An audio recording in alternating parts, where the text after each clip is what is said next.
You are listening to You've Got 5 Options show, where every week Marta and Anna abandon their 5 children, 2 partners, and 1 cat to make a show especially for you.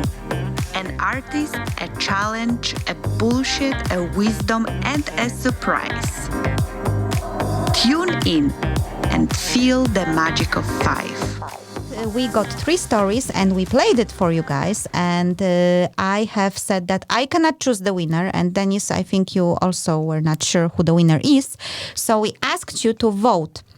So now please go to our website. I'm reminding you again, the5options.com, and under Halloween Storytelling Competition Vote, you can go in, hear the stories once again. They are all 3 there, and vote for your favorite story. And the voting lasts until the end of November, because what the hell?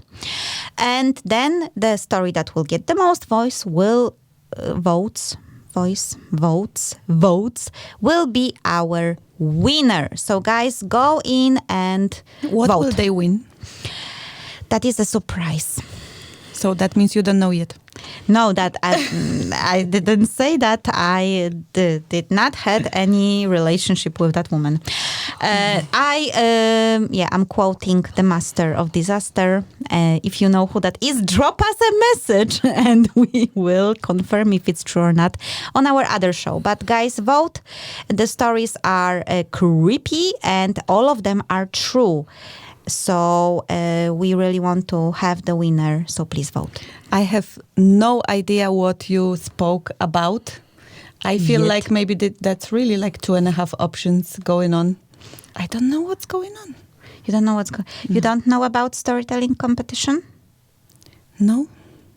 You don't know about Okay. The retreat was not only retreat, but also... I did retreat from the social media Maybe that's world. Why. Maybe that's why. Marta, you need to listen to that episode and you need to hear the stories. We got 3 stories from... I know that you got 3 stories, but I have no idea. You said something so complicated that I know about you had 3 stories and all that stuff. I know. I even know who sent the stories. That's good. Keep on coming. Yeah. What you don't that there is a voting? Well, the voting I found out now. Yes. About the voting? Yes. Voting you found out now. Okay. Good. All is good. All is good. All is good. So guys, vote for the best Halloween story from our listeners, and you will decide which story was the scariest, creepiest, or just the best. Yeah, no pressure for anyone. No pressure. No pressure at all. Marta, so what are we going to talk about today? So today we are going to talk about mindfulness. Is that a bullshit? Is that something that is going to save the world or not? Okay, that's a very light introduction, I would like to say. So, will it save the world or not? Okay, I'm intrigued. I'm intrigued. At least this I will tell you. So, today's topic is mindfulness. Okay, Marta, do you consider yourself a mindful person? I consider myself a person that is on a journey to become mindful. Okay, that's good enough. Dennis, how about you? Not really. Okay, so Dennis, not really. Marta, on a journey. I don't know what to answer, so maybe we'll just skip to Artist of the Week. Yes. Supermoon Music brings to you Artist of the Week.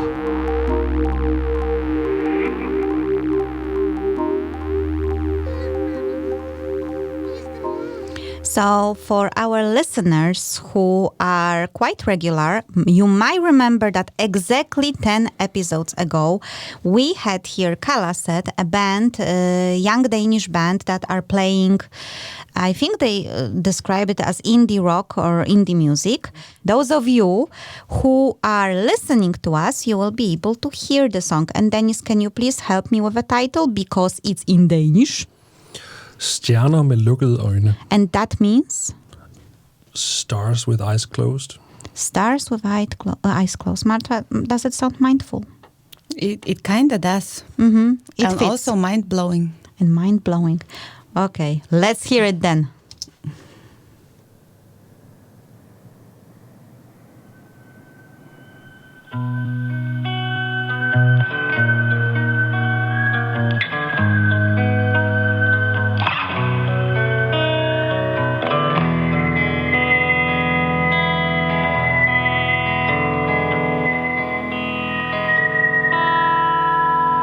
Når natten bryder frem og solen har mødt sin undergang, kigger han på stjerner med lukkede øjne. Og når hun synger sin sang, finder han ro i hendes klang, mens han ser på stjerner med lukkede øjne. Dagen var lang, natten er kort. For at se dem alle skal lede langt og hårdt efter sine stjerner med lukkede øjne. Bag sin øjenlåg finder han en ny verden, der nu tør gå imod. Men først sine stjerner med lukkede øjne. Og når dagen altså bryder frem, vil hans bryst rejse sig for den sidste gang. For evigt stjerner med lukkede øjne.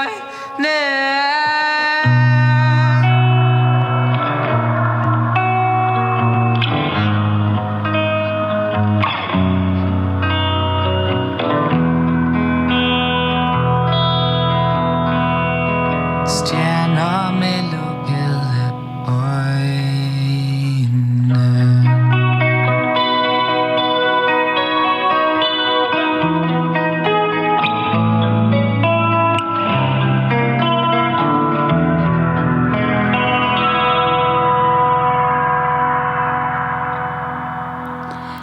And we're back. And Marta. Okay, so once we started to play this song, Marta, wasn't that the song that we have played already when Kalaset was here? And I was like, no, I'm pretty sure it's not the song. And then I went on our website and I checked and I was like, oh my God, it's the same song. And then it's not the same song. I hear it for the very first time. Well, guys, now I will reveal to you that I cannot read Danish at all, apparently, because I have read silence is a lie in Danish as stars with eyes closed. So basically, congratulations, Anna. This is the second song by Kalaset. I cannot read Danish, apparently. I imagine things. I see them and I imagine them, and then I'm sure that I see them, but I don't see them, I imagine them. So you put a wrong file in the previous episode? No, I put the right file. I just read it. Look at the title, Marta. The title is something completely different, and I, in my head, imagined that the title is the title of the new song. Okay, so all is good. All is good. So this is the newest song by Kalaset, and as Denis mentioned, the video is slightly sad. The first half. But I like this song actually a lot. I like it better than the previous one for some reason. I think it's very lullaby-ish, if we can say. It's like a lullaby. It's very, very nice. Yes, so that was our artist of the artist of the week. And now, Marta, I think we can go to challenge. I think we have a lot of challenges today, so let's just go for it.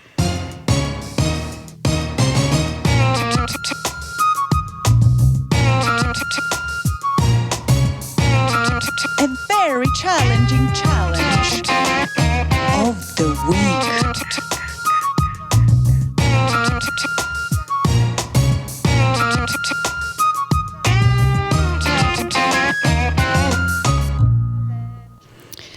Okay, so for the challenge this time, I was inspired by the fact that I have joined LinkedIn Local Aarhus a couple of days ago.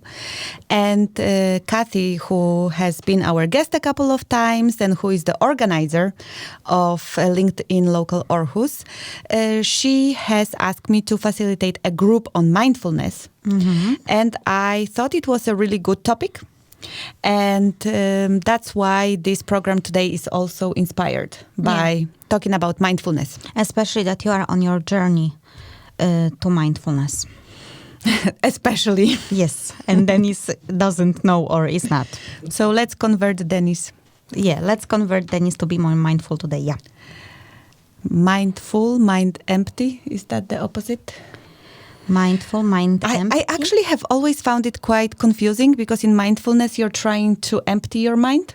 Yeah. So why is it called mindful? It's quite counterintuitive, to be honest. Mindful, so your mind is full of stuff. Yeah. Okay, weird. Yeah, that I have also found quite tricky. That's very challenging.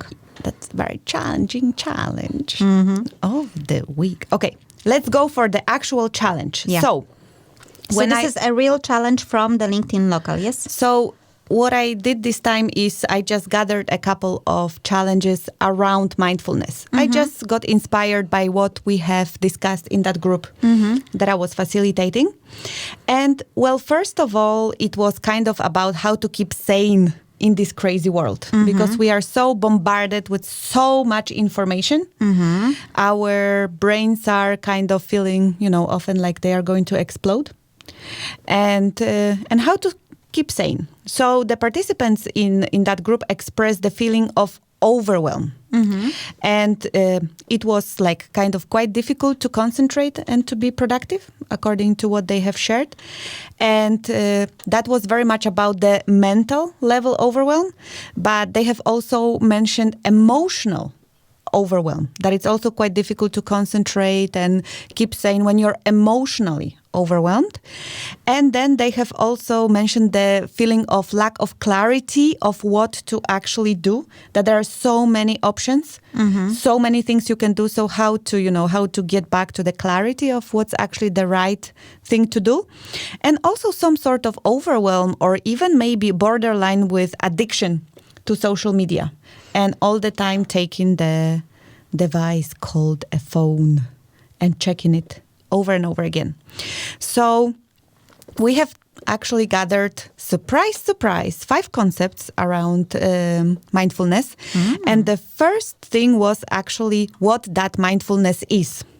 Because it seems to have become quite a buzzword and we hear it everywhere. Mindfulness is now getting present in schools, in hospitals, in companies. Like it's like you can see it everywhere. And actually, I think that mindfulness is a very, very simple thing. It's like a very simple concept. It's about being able to be present in a given moment with whatever it is that is present in that particular moment without judgment. So it's an ability to be able to think about a particular thing without judgment. It's an ability to be present with your emotions without particular judgment. And mindfulness, therefore, can be applied to absolutely anything you do. You can cook mindfully, you can draw mindfully, you can be present with your emotions mindfully. So it's not only meditation. That's basically what we were discussing there. Because very often we think like, okay, if we want to be mindful, we need to sit in a lotus position and meditate for hours and hours on. And that's what we actually came to a conclusion that it's not only that. Meditation is great. And if that serves you, it's awesome. But a walk can be mindful.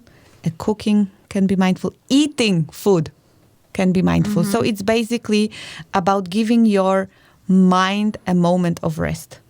You are being present, concentrating on this one particular activity that you're doing. How does it sound? Is it like switching off a little bit? That I'm asking, on behalf of listeners, because I think I understand what you mean. But is it like you are switching off a little bit and just being? I don't know if switching off is a right way to put it. Maybe that feels this way for some people. I am thinking it's more about concentrating on one activity. And then when we go into meditation, it is about letting go of thoughts. But doing something mindfully, for me, it's just about focusing on one thing and letting the rest go. Okay. But it can be, for example, switching off your mobile. So. Oh, okay. Okay, that's a point. I think I remember one example that was given to us by Morten Bonde, because he was talking about mindfulness in one of our previous episodes, I think in season 3. I'm not sure if you remember Morten, guys. He's a person who actually is legally blind, and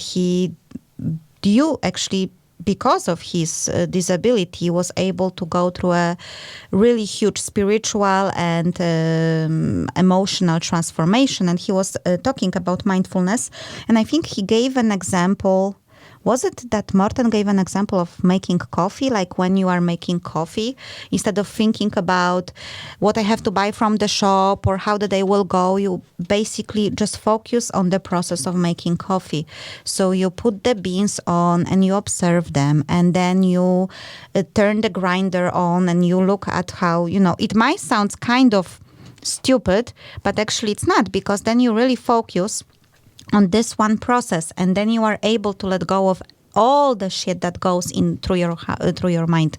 Because many times when we do something, we just do it automatically, and we are thinking all the time about something else. There are thoughts and thoughts going. So I think he gave that example with making coffee, and it kind of spoke to me. Yeah, it can be literally anything. You can even drive mindfully.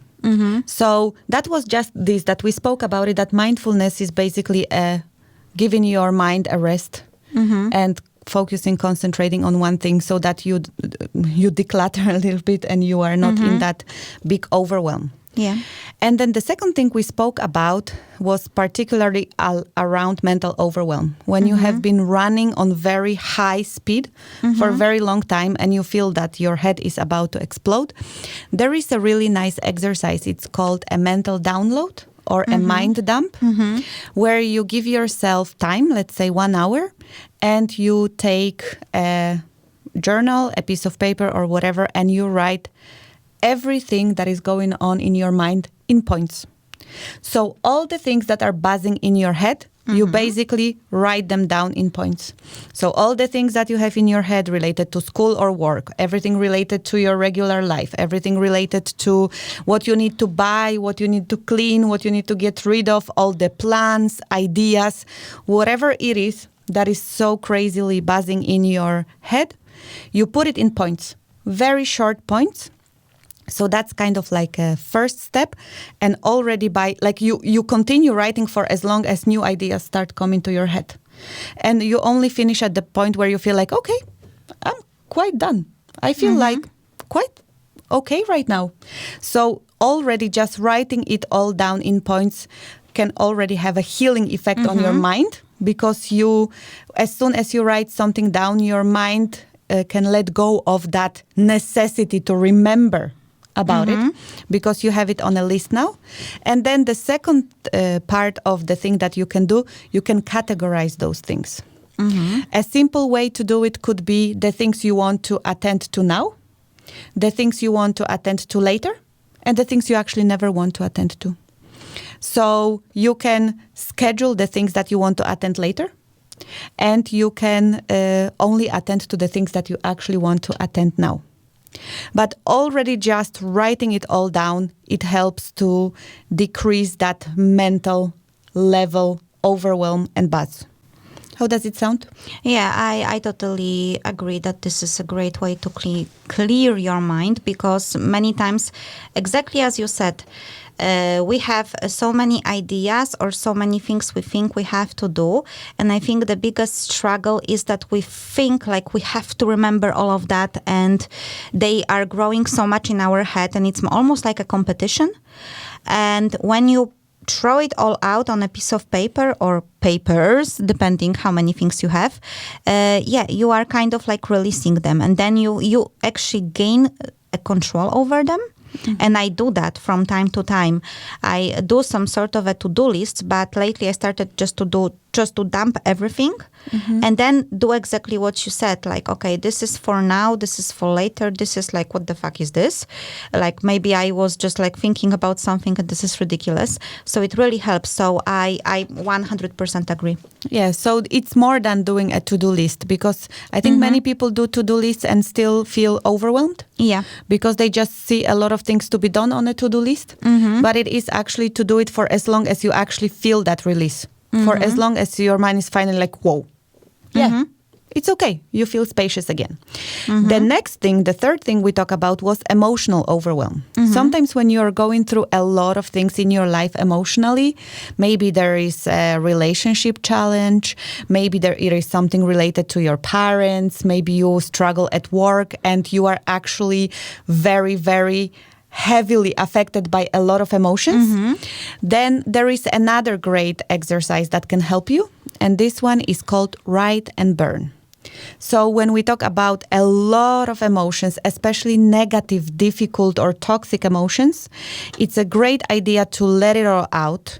If only available, let yourself cry.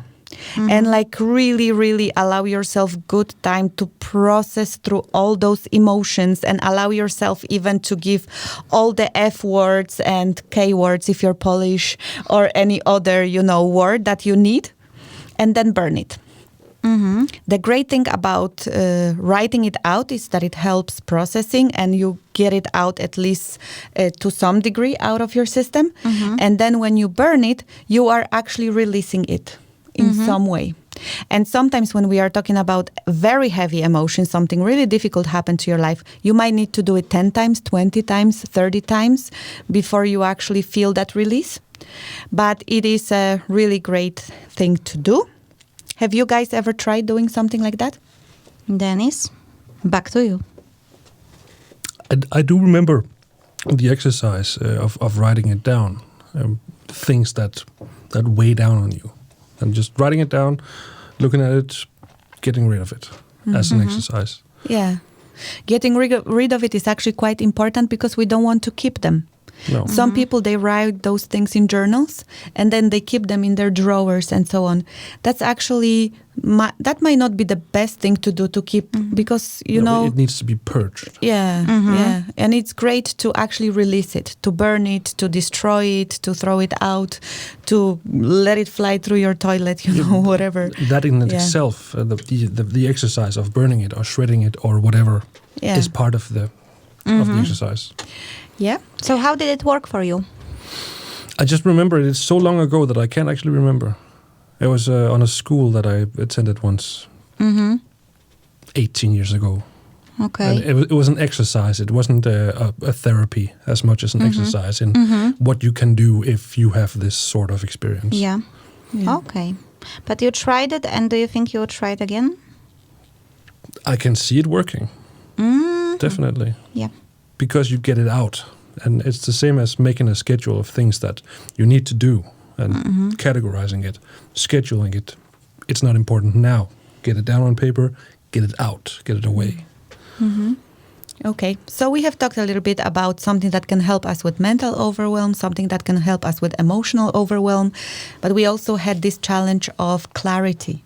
What is it that I am actually supposed to do? Like when you feel lost in all the possibilities and all the 100 options that you have, and you are suffering with lack of clarity. An exercise that we spoke about is free flow writing. So that's an exercise that you can do for a particular amount of time. I have tried doing it once for 3 weeks. Every single day after waking up, before the mind gets cluttered again with all the information and social media and everything, I would just wake up and start writing, and just writing. And this has really helped me to come to the place where I had a bigger clarity on what to do with my life. Because that was in that point of time when I was feeling that the work that I was doing was not the right thing for me to do. But I had no idea what could I do instead. So I had a lot of different ideas, but none of these ideas felt like, is it the right one? So by allowing myself to do this free flow writing, by allowing myself to basically communicate with myself, those messages started to come. So first it was a lot of clutter. And I actually just did a lot of mind dump at the beginning. I just didn't do it in points. I find it doing in points later on as a more efficient way. But first week was really a mind dump and just, clearing my head from all the overwhelm. And then the messages started to come more and more clearly from myself to myself on what to do with my life next. How does it sound? Yeah, I tried that as well, and I have to say that my first free flow writing sessions were it was a complete ridiculousness. I was writing like, so I just woke up and I'm supposed to write for 10 minutes. I have no idea what to write. And then it starts and you can really write ridiculous things because you just woke up. It is not supposed to be any to-do list, any necessarily mind dump. You are just supposed to sit, take a pen and start writing, sometimes without even thinking at the beginning. And I remember first 2-3 minutes, it's a horror, it's a poetry for weird people. It's like, I see a light behind the window. What the hell am I doing? Oh my God, I have 8 minutes left. And then suddenly things are coming to you. You start to write sentences and you don't know from where they come from. And I remember one of these free flow writing sessions, I ended up with... my name is Anna Nieścieruk. And at that point, I still had my ex-husband's surname, which was Motreanu at that point. And I was like, from where this came from? It's like, this makes no sense. And then actually that was a sign for me that I should change my surname back to my previous surname. And I did that year.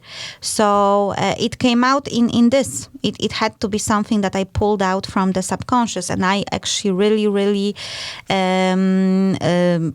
love the fact that I changed the surname. Now I have another daughter and we have named her in the South American way, meaning the surname of a mother and the surname of a father.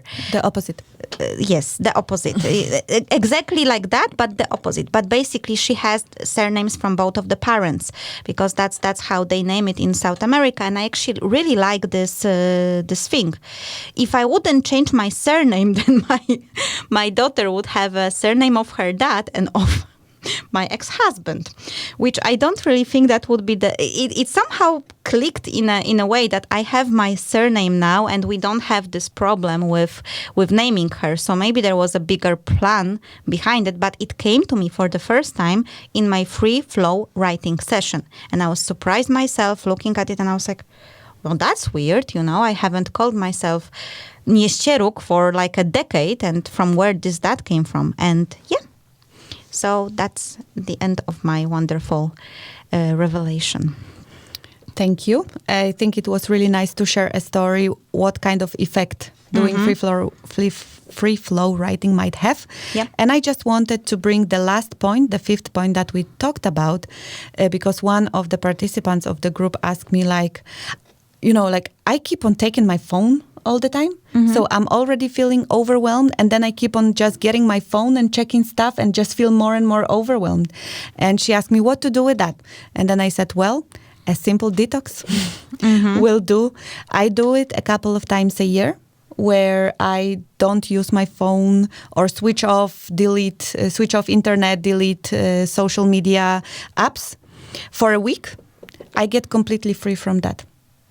I just don't do it for a few days, and after a few days I'm clear and I'm just free to use it when I really want it. I don't have this tick of just taking my phone and checking stuff all the time, and it has an amazing effect. I think being addicted to checking Facebook, Instagram, LinkedIn, whatever that is that you are used to doing, or playing a game on your phone, that is really something that adds on to our general...